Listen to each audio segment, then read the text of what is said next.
Tesla is offering free supercharging. Tesla is trying to entice owners of gas cars to switch to EVs. The American automaker is offering 2,000 free supercharging miles for all gas and hybrid trade-ins. That sounds like a lot, but when you crunch the numbers, the cash savings are disappointing. Experts are predicting that electric car sales in the United States will plummet after the $7,500 federal tax credit's demise. As a result, Tesla, the biggest player in the industry, is trying to attract buyers with all sorts of special offers. Now that all the cars in its lineup are effectively $7,500 more expensive, the headlining offer on the automaker's website is aimed directly at people who have a gas or hybrid car and would like to switch to an electric vehicle. Tesla says it will bundle 2,000 free supercharging miles with all gas and hybrid trade-ins, as long as the vehicles that are brought in are not pre-owned. So,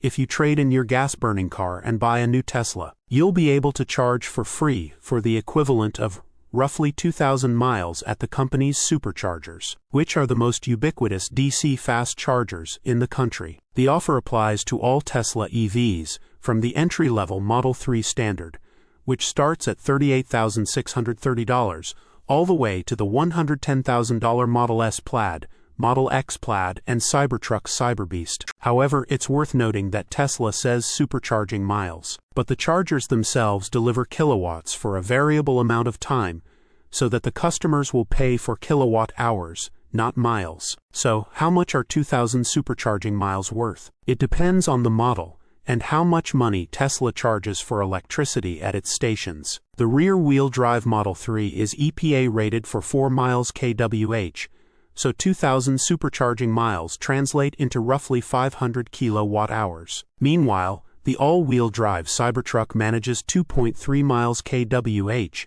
so the free miles actually mean around 870 kilowatt-hours. At an average electricity price of $0.40 kilowatt-hours, someone who's trading in a gas car for a new Model 3 would essentially get a $200 discount for charging, while a Cybertruck customer would get the equivalent of $348. What's more, the old combustion car actually has to be sold to Tesla, which will appraise it and apply a discount on a new EV. That's not necessarily bad, but other companies, like Lucid, only require customers to provide proof that they own a qualifying car.